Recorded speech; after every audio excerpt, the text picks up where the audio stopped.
Listo, ¿Cómo perfecto. estás, Airen? Ya, ¿cómo están? Muchas Bienvenida, gracias por bienvenida a aceptar Incómodos. nuestra invitación.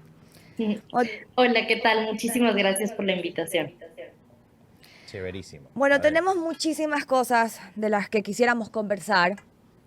Eh, el día de ayer estuvimos conversando con Blasco Luna, que también es asambleísta de la Revolución Ciudadana, sobre lo que sucedió con la bancada de ADN y cómo se bajaron la resolución de la terna del Consejo de la Judicatura. Eh, Vemos que en la Asamblea las cosas se están moviendo muy rápido. Tenemos ley de solidaridad, tenemos lo que hicieron el día de ayer, tenemos que están coartando la libertad de expresión de ustedes como asambleístas, como bancada de la Revolución Ciudadana. Jairen, ¿qué nos puedes contar al respecto de todas las cosas que están pasando o de lo que está haciendo ADN dentro de la Asamblea? Bueno, yo empezaría diciendo que es característico ya de ADN este comportamiento, ¿no? De decir una cosa y hacer otra. Yo recordaba el discurso del presidente Olsen cuando inauguró la Asamblea Nacional, hablaba de unidad, hablaba incluso a quienes no votaron por él, a trabajar en conjunto, e inmediatamente después, en esa misma sesión de instalación, se cometieron una serie de atropellos, de ilegalidades hacia la fuerza política de la Revolución Ciudadana y no solamente, digamos, a una organización política, sino a los millones de ecuatorianos y ecuatorianas que representamos en la Asamblea Nacional. Y luego, digamos, el comportamiento no ha cambiado en las distintas sesiones. No recuerdo exactamente quién, pero lo leí en Twitter, una comparación que hacían del número de intervenciones que había tenido hasta el día de hoy ADN versus la Revolución Ciudadana y claramente vemos una diferencia abismal. De hecho, en el primer debate de la ley para supuestamente combatir las economías criminales, a nosotros nos dieron la palabra a 3 integrantes versus ellos, si no estoy mal, fueron 18 intervenciones que tuvieron del otro lado, ¿no? Entonces, en ese sentido, a mí sí me preocupa que se esté limitando el debate y que además la fuerza de los votos sea la que se imponga por sobre la razón y por sobre la ley y la legalidad. Lo sucedido el día de ayer sienta un precedente nefasto respecto a las decisiones que están puestas en firme, le guste o no al presidente de la República, le guste o no a la bancada de gobierno, son decisiones que en su momento se tomaron de cara a la legalidad y de cara a la conformación de la Asamblea en ese momento. Y ahora, como tienen una mayoría nueva, distinta, entonces querer rehacer esas decisiones que en su momento fueron tomadas en, digamos, en el marco de la ley, de la norma, es sumamente peligroso, ¿no? Ellos hablan siempre de la seguridad jurídica, ¿no? De qué seguridad jurídica podríamos hablar en un país donde ahora una asamblea con una nueva mayoría busca rever las decisiones tomadas, insisto, en su momento en el marco de la legalidad. Por otra parte, sí me preocupa también esta dinámica, ¿no? Del envío de leyes económicas urgentes. Ustedes saben que las de leyes económicas urgentes tienen un tratamiento distinto a las leyes ordinarias, tienen que ser tratadas en 30 días solamente. Y cuando hablamos sobre todo de este proyecto para combatir las economías criminales, se tocan materias sumamente delicadas, como aumento de penas, reformas al Código Orgánico Integral Penal, indultos anticipados, etcétera, y esos temas se deberían manejar y tratar con la debida responsabilidad y el tiempo adecuado, y eso es lo que no nos están permitiendo en este momento. Está muy apretado entonces, asambleísta, los tiempos para una ley tan que tiene tantos temas para tratar, sobre todo, y más que todo, hablar de una ley económica cuando te metes con temas penales de seguridad, con temas que lo hemos conversado aquí también en varios espacios antes. Se supone que mañana ya es el segundo debate, sesionan mañana para debatir por segunda ocasión esta ley. ¿Qué reformas ha planteado la Revolución Ciudadana para modificar estos artículos que nos dejan igual temerosos, ¿no? De que en cualquier momento por un estudio, por un, ¿cómo le llaman esto? un No informe te de des seguridad. inteligencia, simplemente digan, este man es sospechoso y ya. Quién sabe si no se utilice para perseguir, porque lamentablemente lo hemos visto colegas incluso que han perdido trabajos por opinar en contra del gobierno. Entonces estas cosas nos dejan como en la intemperie, este tipo de artículos ahí en la nueva ley.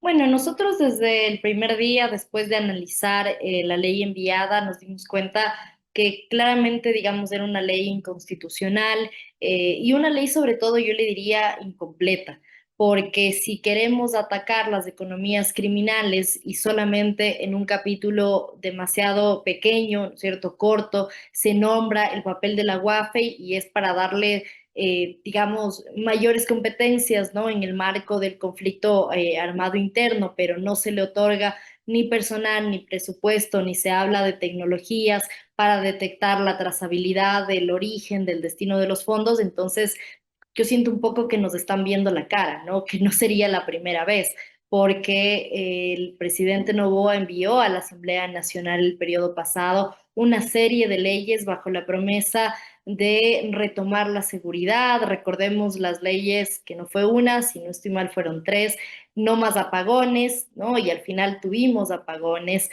una ley famosa también para fomentar el turismo, pero bueno, ¿qué persona en su sano juicio extranjera va a querer venir a uno de los países no solamente más peligrosos de la región, sino del mundo? Entonces, creo que subestiman también a la ciudadanía, haciéndole creer que enviando una ley se van a solucionar los problemas del país y también intentando encuadrar este envío de leyes en un cuadrante de buenos y malos, ¿no? Buenos son ellos que quieren combatir la delincuencia y el crimen organizado, y malos son quienes desde una postura crítica y con argumentos técnicos estamos en contra, digamos, de ciertos abusos como los que usted mencionaba de esta ley. Pero, digamos, en ese marco nosotros como Revolución Ciudadana lo que decidimos fue mirar hacia adelante, poder colocar sobre la mesa distintos temas que puedan ser incluidos, al menos en tres ejes. Por un lado, el combate al lavado de activos a través del fortalecimiento de la UAFE. Por otro lado, también la protección a la Policía Nacional y Fuerzas Armadas. Pero esa protección no puede venir, digamos, como una carta abierta para cometer abusos de poder como lo hemos visto en este más de un año ya de conflicto armado interno, sino más bien a través de un proceso serio de depuración. No podemos nosotros ahora mismo darle más herramientas y poderes a dos entidades que lastimosamente y dolorosamente han sido infiltradas también por el crimen organizado, y eso es una realidad, y frente a esa realidad hay que tomar medidas importantes y al mismo tiempo también sí pensar en cómo el Estado otorga mayor y mejores recursos para que la policía pueda hacer su trabajo. Y un tercer eje que no nos parece menor es el de la protección a las víctimas de la violencia. Tenemos casos de desplazamientos forzados, de hecho somos el tercer país en la región con más desplazamientos forzados, solamente después de Haití y Colombia. Los desplazamientos forzados terminan siendo esta expresión máxima de un Estado fallido, porque lo que está sucediendo es que como el Estado no puede combatir en un sector, en un barrio, en una parroquia, la delincuencia, el crimen organizado, las familias llegan a dejar todo atrás, toda una vida, sus proyectos de vida y muchas veces sus pocas propiedades, una casita o un negocio, lo dejan todo atrás porque se rinden, ¿no es cierto?, frente a que el Estado no ha podido enfrentar este fenómeno de la violencia. Y también el reclutamiento forzado.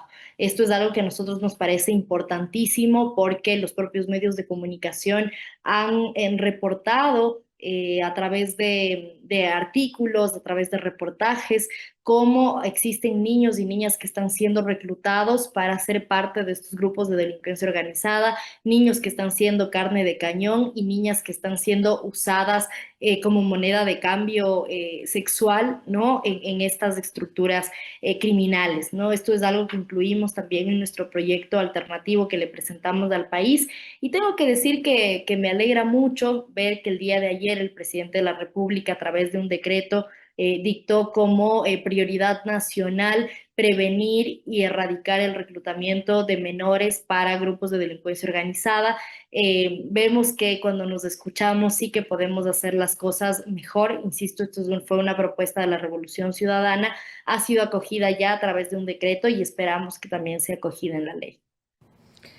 Eh, bueno, y esperemos también que el presidente lo haga como política de Estado, ¿no? Que destine los fondos a las entidades responsables de este tema. Y que los ministerios también ejecuten los presupuestos.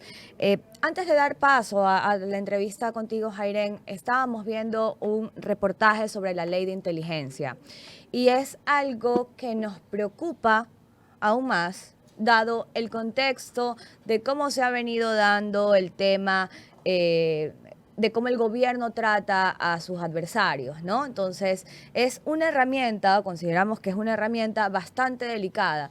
¿Qué nos puedes decir al respecto? ¿Cuáles son las observaciones que ustedes como bancada tal vez han propuesto o quieren proponer sobre el tema de la ley de inteligencia?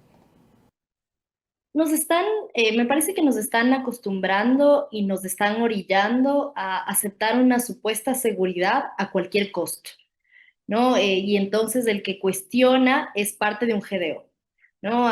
Se han tornado mucho en este discurso de, bueno, como quien nada debe, nada teme. Entonces, si no eres parte de un GDO, entonces no deberías preocuparte en que una ley te pueda afectar o no. Así de básicos son, y esos son los argumentos que están colocando sobre la mesa, que no son responsables con el país, porque, insisto, nos venden cada vez más leyes como si fuesen la solución para una realidad que es bastante más compleja y que a mi criterio no requiere de normativa y legislación, sino más bien de voluntad política y de políticas públicas. Lo mismo pasó con el debate de las bases extranjeras y yo escuchaba un fragmento de una entrevista que en este espacio tú comentabas, María Laura, ¿no? No se pudo siquiera colocar en el debate esos elementos humanitarios que hay que considerar cuando aprobamos que se permitan que bases extranjeras vengan a territorio nacional. Si ustedes pudieron escuchar el debate, ni siquiera se nos permitió el uso de la palabra, solamente en 2 intervenciones para poder discutir con seriedad. ADN piensa que gritando y diciendo narcos a medio Ecuador van a ganar el debate, y eso no es así. Creo que la Asamblea Nacional requiere mucho más altura y mucho más debate en temas tan sensibles como estos. No me parece menor que en esta coyuntura quieran que la ley de inteligencia y seguridad del Estado quieran aprobarla también, insisto, a cualquier precio y a cualquier costo. En ese sentido, esta ley ha regresado a la Asamblea, ha regresado a la Comisión de Seguridad por 8 días. Nosotros en este tiempo, la comisión puede acoger observaciones. Nosotros vamos a buscar que organizaciones de sociedad civil que manejan temas de seguridad digital puedan comparecer para dimensionar lo peligroso que puede llegar a ser una ley en manos de un gobierno, más de este gobierno, pero en general ningún presidente, ningún bloque de seguridad en abstracto debería poder interceptar comunicaciones de la nada, ¿no? Por esta presunción, ¿no? Porque ahora ya no tienen que comprobar que tú eres parte de un GDO. Lo que basta con pensar, sospechar, la sola presunción puede generar, digamos, estos ecosistemas de violaciones a los derechos, a la intimidad, a la privacidad de las personas civiles, ni siquiera de los grupos de delincuencia organizada, porque vemos más bien que ellos están bastante cómodos operando en el país. La noticia que ha salido en estos días respecto de cómo una jueza ha ordenado que se quemen las pruebas dentro del proceso de Fito, ¿no? Uno de los narcotraficantes más peligrosos de este país, es simplemente a mí me deja sin palabras, ¿no? Y da cuenta de que estas estrategias de seguridad no nos van a dar más seguridad, o tal vez sí, seguridad para los grupos de delincuencia organizada, pero nos van mermando derechos a la población civil y esto siempre puede ser utilizado como un arma de doble filo hacia opositores políticos, hacia periodistas críticos, y eso es algo que nosotros nunca vamos a apoyar. Por ende, esperamos que en estos 8 días que se vuelve el informe a la comisión se hagan los cambios respectivos, pero tengan la plena seguridad de que si eso no llega a ser así, finalmente en la mesa de seguridad ADN tiene mayoría, y si sale de la comisión un informe hacia el pleno que violenta los derechos individuales, que violenta los derechos a la privacidad, nosotros no apoyaremos algo así. Comentaba hace un momento, el día de ayer hablamos con Blasco Luna y tenía pocos minutos de haber pasado el tema de la terna, lo que hizo ADN con la terna que estaba votada y reconsiderada en el periodo anterior. Y bueno, yo pensé en ese momento que era muy corto el tiempo entre lo que había pasado y la entrevista como para preguntarle a Blasco qué va a ser la revolución ciudadana. Entonces, aprovecho que ha pasado un poco más de tiempo. No sé si ustedes han podido conversar a la interna sobre el tema, han podido ponerse de acuerdo y saber qué dirección va a tomar la revolución ciudadana como oposición ante este tipo de atropellos. Porque, como lo comentamos en un inicio, estamos hablando de una situación muy grave. De aquí a mañana al presidente no le gusta una ley que está aprobada, votada, reconsiderada y que se supone que ya está totalmente cerrado eso, no le gusta y la manda para abajo.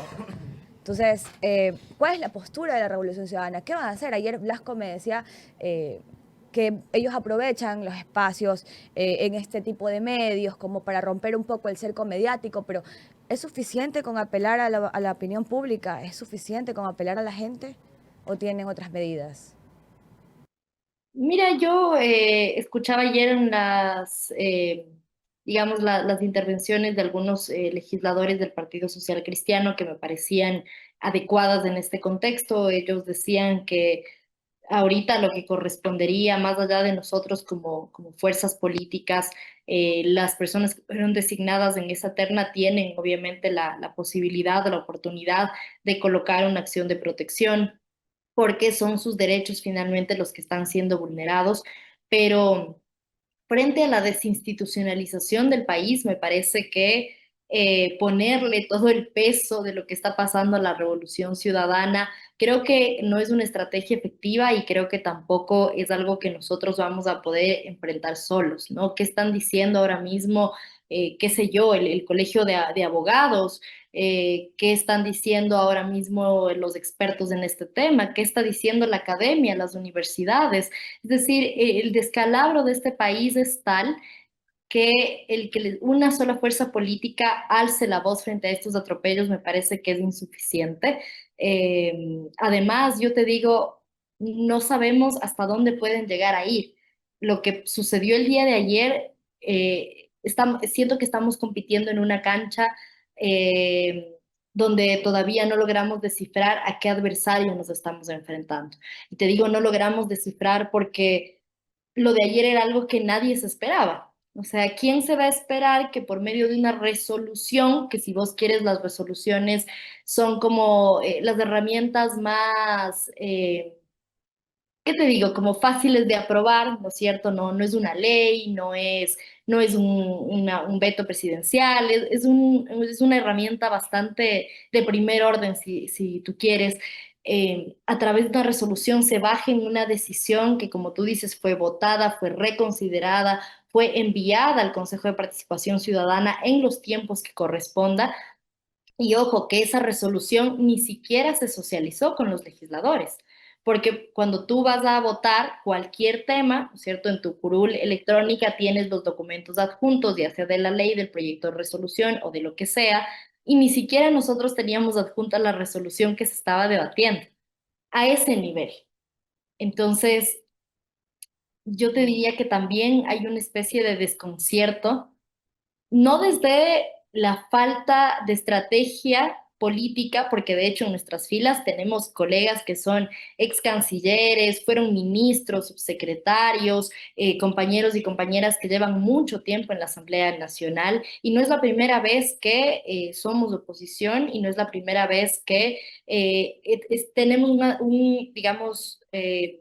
digamos, un contexto adverso de trabajo en la Asamblea Nacional.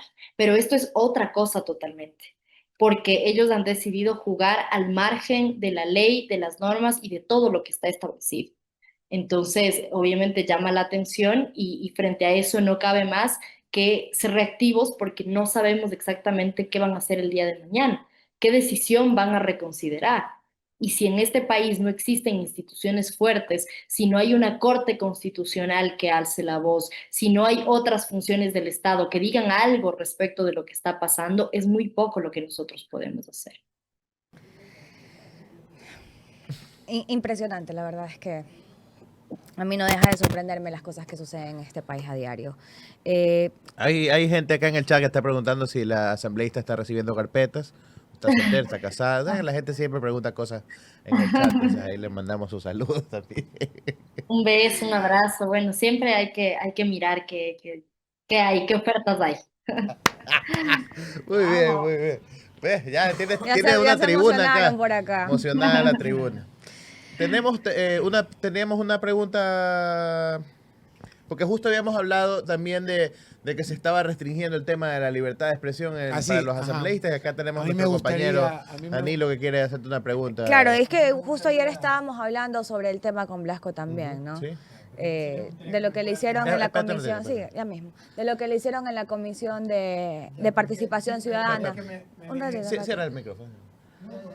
Ya, gracias. Sí, Así más básicamente, o menos, básicamente es lo que están haciendo con la bancada de la Revolución Ciudadana, coartándole absolutamente la libertad de expresión. Igual Danilo, o sea, Es broma. es broma, ¿no? Pregunta, Pero ¿no? Danilo pregunta.